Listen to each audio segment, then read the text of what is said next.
Masya Allah, saya eh, sangat tidak menyangka sahabat saya itu.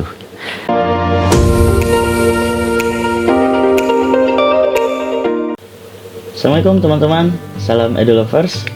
Kita ketemu lagi ya di channel saya di Wahyu Story. Mungkin teman-teman sudah menunggu cerita saya yang ini. Nah, jika kalian sudah menunggu dan udah nonton, berarti kalian tepat berada di video ini.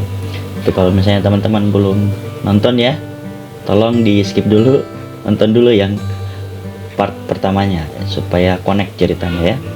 Jadi video ini akan melanjutkan kisah dua sahabat saya. Seperti apa sih nasibnya? Let's check it out. Jadi si Sadri teman saya, Masya Allah, saya sangat tidak menyangka sahabat saya itu.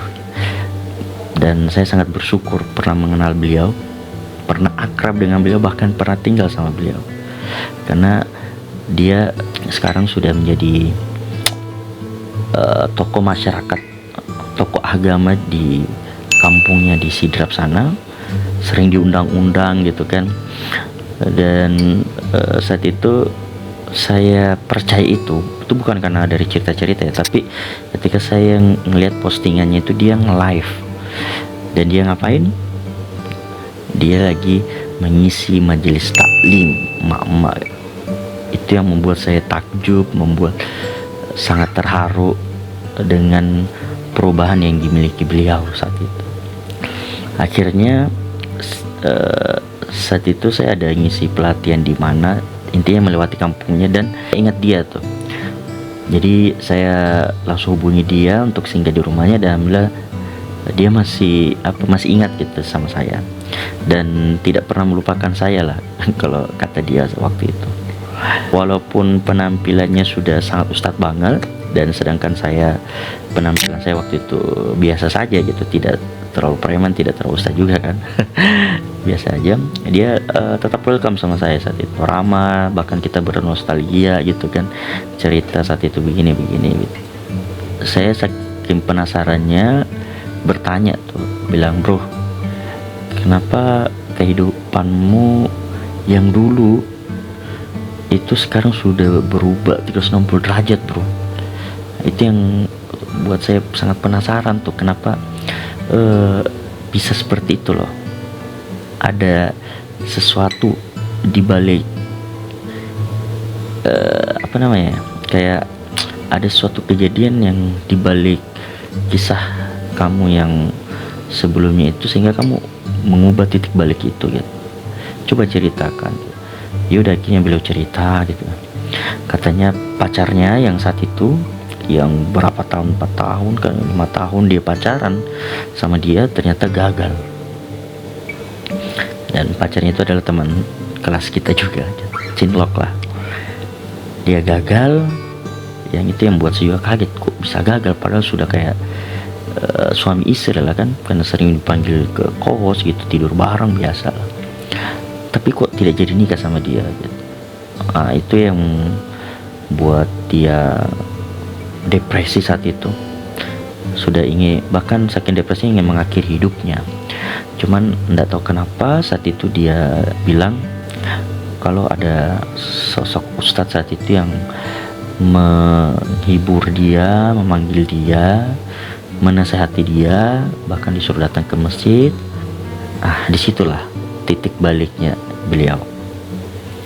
Dari situlah dia menghapus semua memori yang mengenang tentang mantannya itu, dan dia fokus belajar agama saat itu. Saya tidak tahu berapa lama dia belajar agama, intinya saya lupa dia cerita waktu itu. Intinya dia langsung fokus belajar agama gitu kan, menghafal hadis dan ayat. Akhirnya dia diberi kesempatan untuk jadi imam di masjid, bahkan jadi khotib gitu.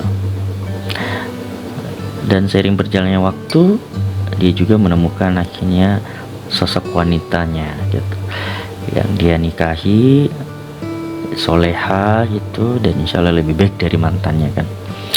Dia pun sekarang sudah hidup bahagia sama istri, sering hadir di, saya lihat di bukan podcast, sorry, di YouTube gitu kan. YouTube di salah satu media berita di daerahnya gitu. Itu saya lihat, wah, sudah viral lah di kampungnya si Sadri ini gitu. Itu yang buat saya sangat senang. Oh, saya sangat bersyukur pernah kenal sama kamu, bro. Ternyata kehidupanmu sudah sangat berbeda. Inilah yang dinamakan mantan preman, itu jauh lebih baik daripada mantan ustadz ya. Nah, cerita ini sangat berbeda dengan nasib dari teman saya itu, Dion. Ketika dia balik kampung itu, berapa kali dia katanya gonta-ganti pekerjaan, entah dia jadi tukang pasang wifi gitu, terus dia pernah bisnis MLM juga dia ikut, terus keluar gitu. Dia gonta-ganti pekerjaan, sehingga saat itu dia bahkan menganggur, nggak ada yang terima dia, karena kan dia sangat sulit banget mendapat pekerjaan kan, karena cuma modal ijazah SMA doang gitu. Jadi saat itu saya ke Jakarta 2016 kalau nggak salah, dan alhamdulillah saya menyempatkan ketemu dengan dia. Untung saja FB-nya masih ada tuh, jadi masih sempat chat-chatan. Yaudah, saya ketemu di Jakarta Barat saat itu, saya lupa nama tempatnya apa, rumahnya. Dan Masya Allah, saya sangat kaget banget ketika datang di rumahnya. Ternyata rumahnya itu sudah sudah sangat tidak layak lah ditempati, karena gubuk gitu kan, dekat sampah dan sangat bau gitu. Tapi karena saya lihat dia adalah sahabat saya dulunya, jadi saya kasihan gitu. Akhirnya saat itu saya ajak makan coto Makassar. Masya Allah, banyak sekali makan, kayak tidak pernah makan kan, makan coto, jadi sangat kasihan. Tapi posisinya saat itu saya pikir karakternya dia sudah berubah, tapi ternyata masih ada gaya-gaya gaya-gaya pengen lebih gitu, padahal dia dalam kemampuan yang di bawah, tapi dia mau pengen naik gayanya, hidupnya gitu. Nah, itu yang sangat saya sayangkan gitu kan. Akhirnya setelah itu ketemu, jadi hilang lagi gitu kan, lost contact. Akhirnya terakhir kemarin tuh minggu lalu dia chat saya, dan saya lihat tuh story-storynya, bro ini. Ternyata dia sudah jadi nelayan sekarang. Ya alhamdulillah sih sudah bekerja, penghasilan, tapi ya sangat jauh dengan profesi yang mungkin dia selama ini idamkan gitu. Pengen kerja di kantoran, tapi ujungnya kerjanya sebagai nelayan. Ya kalau saya sih yang penting selama itu halal, bro, ya kenapa tidak gitu. Jangan malu, jangan gengsi lah pokoknya. Saya nasihatin gitu. Oke, conclusionnya dari cerita ini, teman-teman, apa yang bisa teman-teman petik ya dari dua kisah sahabat saya yang punya punya gaya yang sama, tapi punya nasib yang berbeda akhirnya. Ini menjadi pembelajaran hidup. Kalau berteman jangan milih-milih ya, berteman sama siapapun, karena boleh jadi yang sekarang orangnya baik, kedepannya jadi tidak baik. Begitupun sebaliknya, boleh jadi anak kecil yang sekarang yang sering nakal di kelas misalnya, yang sering berantem, boleh jadi dia yang akan sukses nanti ketika dia besar gitu.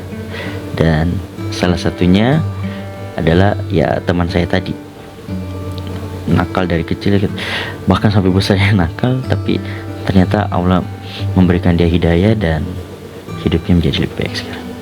Semoga ini bisa bermanfaat dari cerita ini. Ini kisah nyata saya, kisah hidup saya. Semoga teman-teman bisa ambil insight-nya. Saya Wahyu, terima kasih telah mendengarkan cerita saya. Salam Edu Story.